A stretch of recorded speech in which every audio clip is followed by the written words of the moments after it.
For decades, the lens through which the world viewed Kerala was a tinted deep political red. To the outsider, it was a land of the hammer and sickle, a bastion of militant trade unionism and fierce, uncompromising resistance to privatisation. The narrative was simple and stern. This was a place where industry came to a standstill, Hartals were an everyday occurrence, and private capital found no room to breathe. This projection created a formidable wall. Across India's boardrooms, the perception persisted that Kerala was a graveyard for enterprise, a state where the gears of industry were perpetually jammed by labour unrest.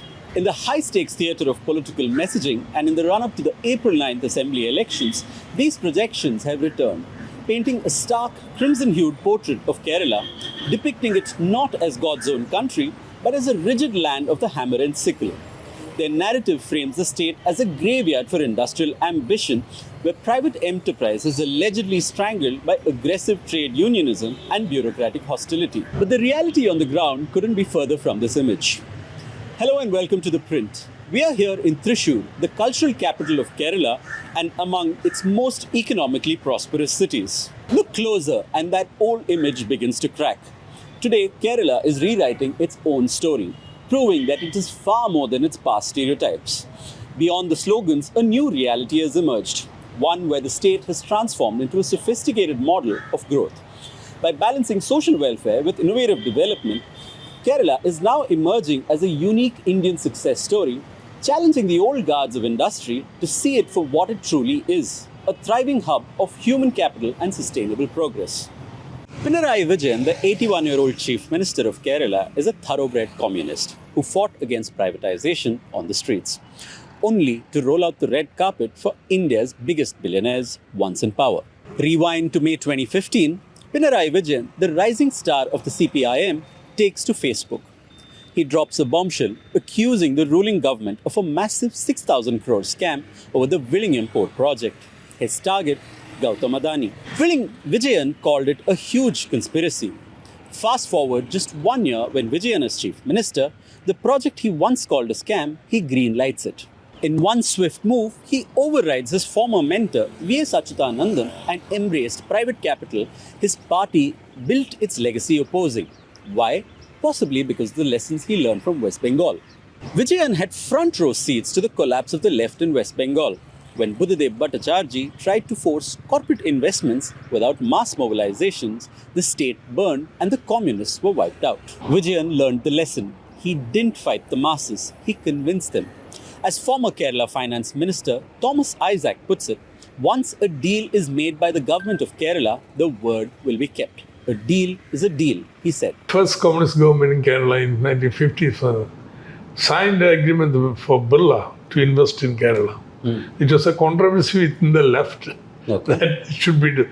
And we decided, you live in India, not outside some utopia world. And you will have to deal with all these people, bring their investment. So this has been the position. But that first communist government, there was a big anti-communist agitation against that. That government was dismissed. And this huge campaign, propaganda, raised the bogey of insecurity in Kerala. The greatest novelist of Kerala, O.V. Vijayan, has a short story that on April 5th at 10:30, there's some timing of the swearing-in ceremony, insecurity descended into my village. So but it stuck. Okay. So because in the earlier period, trade unions were organized, even in the unorganized sector. Everybody in Kerala is in some organization or other. So fight was very stiff and a lot of resistance to unionization, and there was counter action also. So Kerala and the band name image strengthened. But from 1970s, end of 1970s, particularly after emergency period, the trade union matured and the incidence of strike or percentage lost has been steadily coming down and in Kerala, and it is much below the national average. So it's ideological construct. which is a very conscious policy. Take each of them and see how it can be implemented. Because we realize we want to now transform Kerala. The image of Kerala is, it's very good in welfare, equity, and so on. But it doesn't create decent jobs. There's everybody has to go abroad and so. So we want to industrialize, but not in heavy industries and chemical industries and so on. Industries which are more in tune with our resource endowments and human resources. The knowledge industries, skill industries, service industries. And we want to attract investment into these sectors. And for that, we are creating a labor force which can work in this skilled workforce. We are trying to transform our higher education so that it produces knowledge, new knowledge, and innovation ecosystem. So this transformation we have called transition to knowledge economy. So we have formalized it in our objective. So there's a change in the development paradigm. We will continue to maintain the welfare programs, expand it, so that this transition is inclusive. But we are going to focus upon transition to a knowledge economy. So for that, we know we have to get investment. It is not going to be public sector which is doing that, investors. And we have to encourage new breed of entrepreneurs, new generation of entrepreneurs. Kerala never had a Marwari community. Kerala never had Chettiar community or Parsis, and some business communities were absent in Kerala. We don't have in a Vaishya caste in Kerala. So we need to create a new generation of entrepreneurs. And who are these entrepreneurs? They are the bright students who can innovate and who have ideas and who will attract capital. Come to Kerala, we are strong bargainers. We are not going around begging. We'll have to bargain, we'll have to come to a deal. Once you make the deal, we'll keep the deal, whatever be the cost. Okay. But did that sort of, put you in in conflict with your party workers who've been protesting against this? Yes, we have to tell them this is the new Kerala. Workers' rights are inviolable. That can be violated, can't be violated. Suddenly, the state famous for militant trade unionism and crippling strikes or Hartals became a safe haven for private capital. Bustling tech parks in Kerala, IT workers, high-end infrastructure and the works. So how easy or difficult is it to do business in Kerala, sir? My experience has been with the IT services industry, and I found that successive governments have been very supportive of IT services growing in Kerala. You have a who's who of IT services industry in Kerala, and almost all the IT parks are full and they're still growing. In the last 10 years, there have been further expansion of IT services, new overseas companies, non-Indian companies have come into Kerala. In the last 10 years, there has been support for startups, especially in the hardware side. Kerala has a unique distinction of supporting hardware startups. Also, in tourism, in wellness and Ayurveda, now of course with Vijayan port coming, all these are recent phenomenon in Kerala. So about the challenges, what are the challenges in Kerala when in terms of industry or setting up industries? The first challenge is availability of land. Large tracts of land are impossible to find actually in Kerala. The second challenge is, labor-intensive industries will find that sometimes the labor is actually very knowledgeable of their rights, and so you may find difficult to find common ground sometimes. Okay. And in the last 10 years, how has the IT industry sort of flourished? How well have they been shielded from the widely perceived culture of the Hartal culture of Kerala, sir? Typically, IT services industry gets exempted from Hartals. In the case of Kerala, I believe tourism also gets exempted from Hartal because they know that these industries are special and will require support from all walks of life, and they typically get exempted. And the Chief Minister, Pinarayi Vijayan, he's been there for nearly 10 years now. Your interactions with him and how swift is he to address concerns of industries or meet with industrialists? How active is he, sir?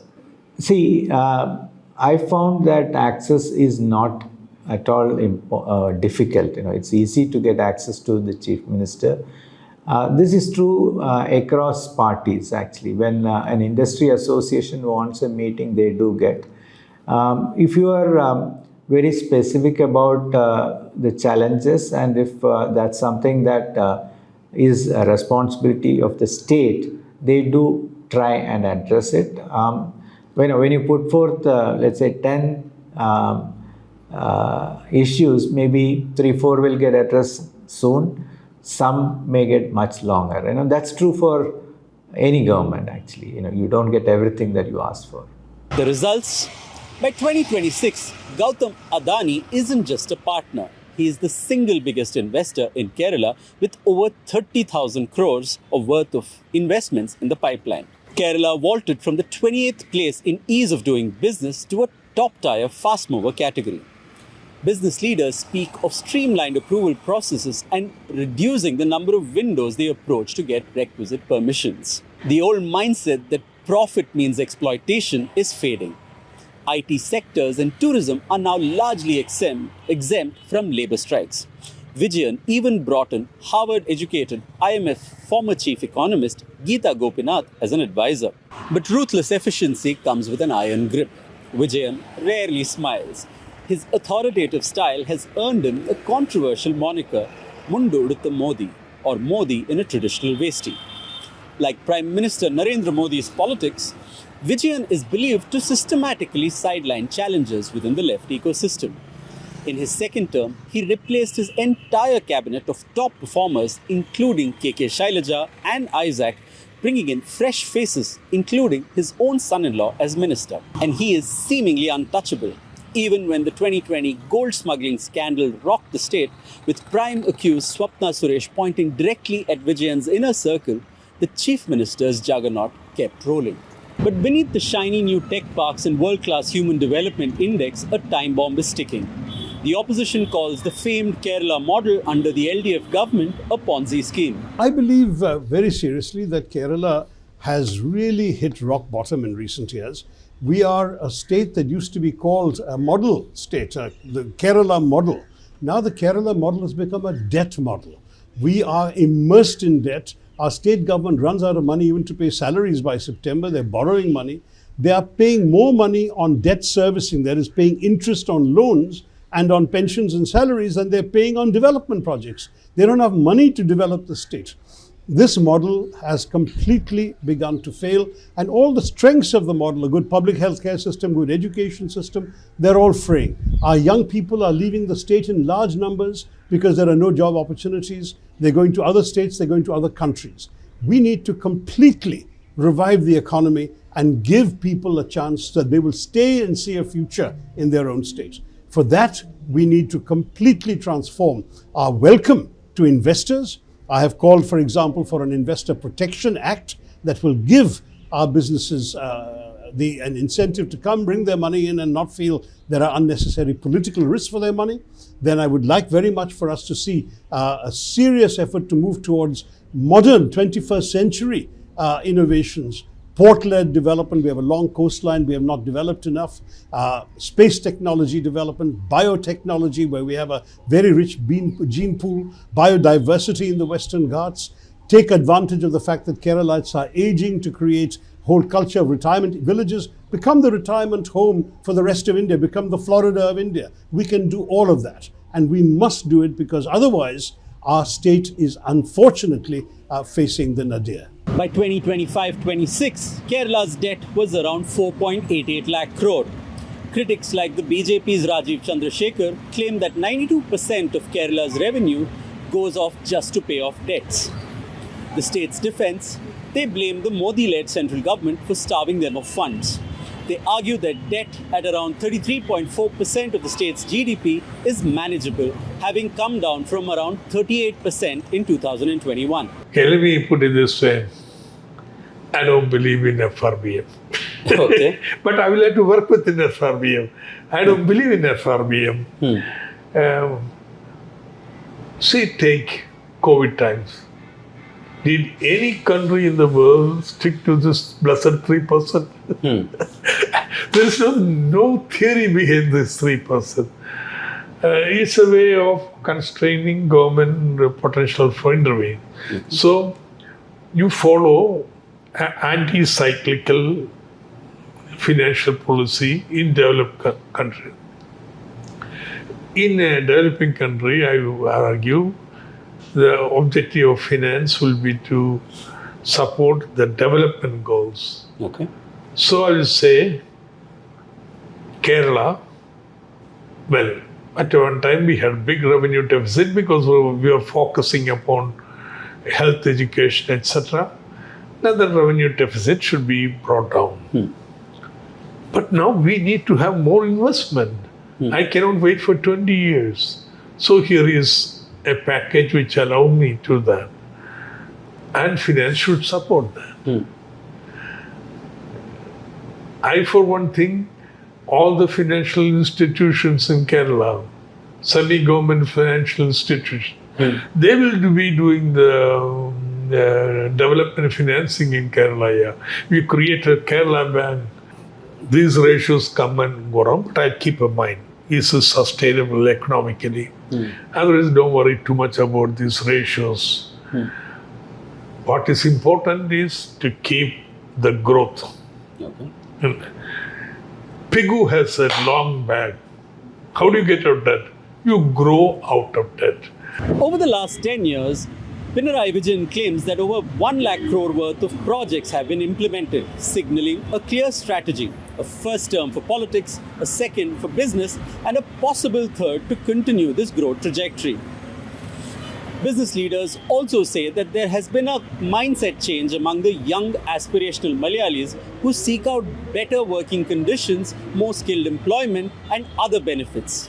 They add that profit equals exploitation is a mindset that has been done away with, and Vijayan happened to be in the thick of this change and not necessarily ushered in any major reforms. As Kerala heads to the polls on April 9th, the 81-year-old Marxist stands at a crossroads.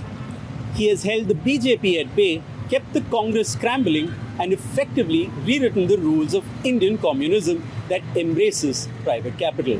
The Kerala story you've been told is a script written in the shadows. But walk these streets and you'll find that it has nothing to do with that particular plot. This is Sharan Puvarna reporting for ThePrint from Thrissur in Kerala. Thank you for watching.